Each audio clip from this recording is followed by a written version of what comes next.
C'est pour moi une grande joie de lancer officiellement la 4e édition du podcast She Stands for Peace 2024, qui pourrait être traduit en français par Elle s'engage pour la paix. Merci d'ailleurs pour l'effort supplémentaire que vous faites pour produire quelques épisodes en français. J'exhorte toutes les auditrices et tous les auditeurs à non seulement écouter les discussions, mais également à nous faire part de leurs commentaires sur les domaines dans lesquels vous souhaitez que le message soit renforcé.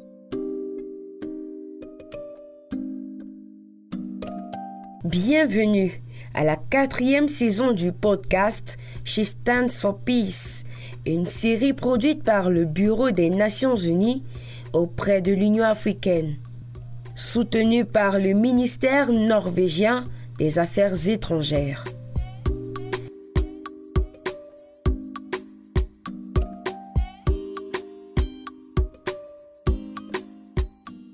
Les auditeurs réguliers du podcast savent que les saisons précédentes étaient une série d'interviews avec des acteurs clés œuvrant pour la mise en œuvre de l'agenda Femmes, Paix et Sécurité WPS en Afrique.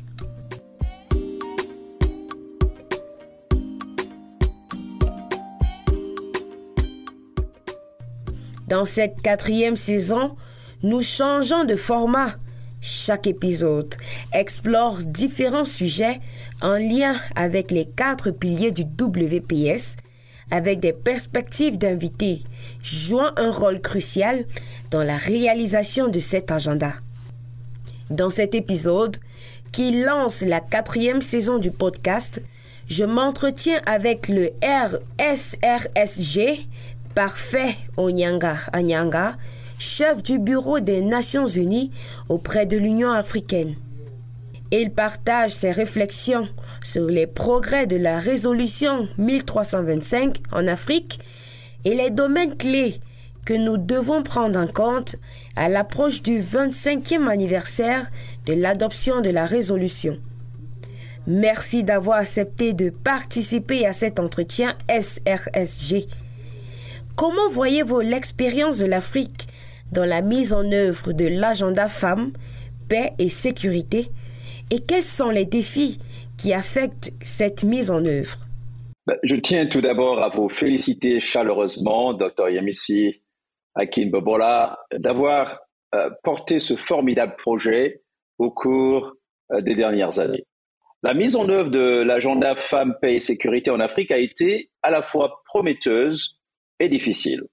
Mais si, dans l'ensemble, je crois fermement que l'histoire s'oriente vers des progrès significatifs, le changement prend du temps, mais il est en bonne voie. Et cela se produit sur tout le continent.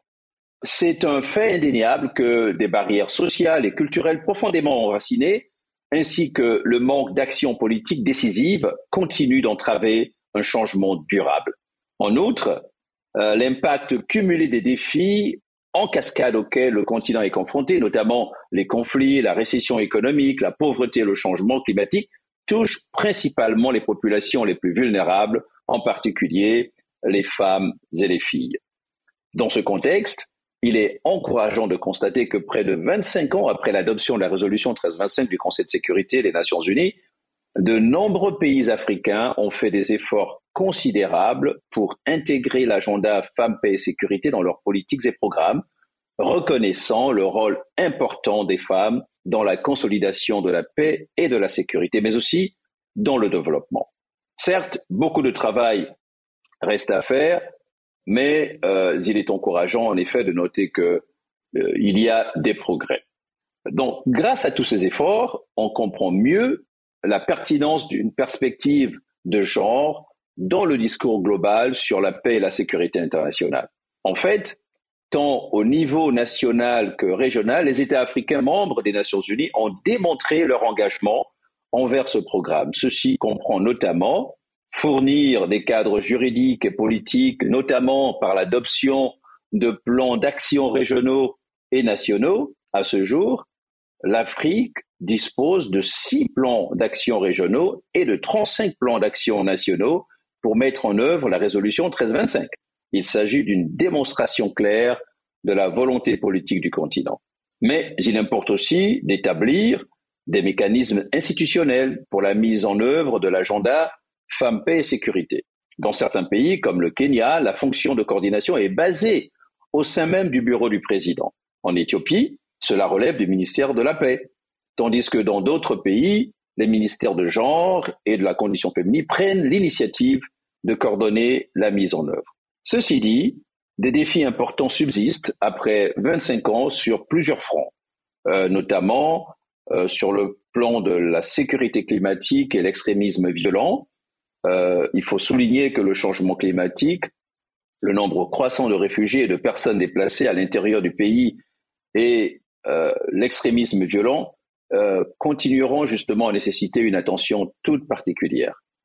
Il y a aussi le manque de financement et de capacité pour une approche plus holistique visant à conduire la mise en œuvre du programme Femmes, Paix et Sécurité en Afrique, mais aussi la lenteur des programmes visant à garantir la participation pleine, égale et significative des femmes à tous les niveaux de prise de décision, y compris dans les fonctions gouvernementales.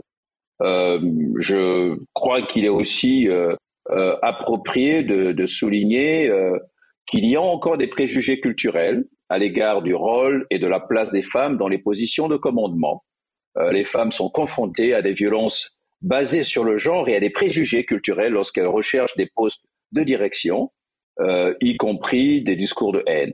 Il est aussi particulièrement inquiétant de constater que les préjugés culturels opposent souvent les femmes aux autres femmes qui réussissent et qui sont dans une perspective plus prometteuse. Par ailleurs, les femmes restent largement sous-représentées dans la médiation des conflits, notamment dans la nomination des envoyés et des délégués, des signataires et des observateurs dans les processus de paix en Afrique. C'est un domaine dans lequel le secrétaire général a réalisé des progrès sans précédent en atteignant la parité homme-femme dans la nomination de hauts dirigeants de l'ONU. Voilà. Et malgré tous ces progrès, je crois qu'il est absolument déplorable de noter.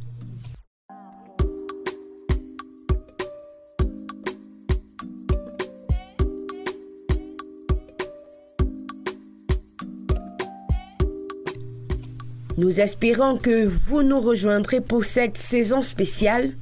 Et comme l'a dit le SRSG Parfait Onyanga Anyanga, nous serions ravis d'entendre vos avis. Partagez vos réflexions sur les sujets abordés tout au long de cette saison en envoyant un courriel à unoau-public-information@un.org. D'ici là, défendez la paix avec le programme africain sur les femmes, la paix et la sécurité.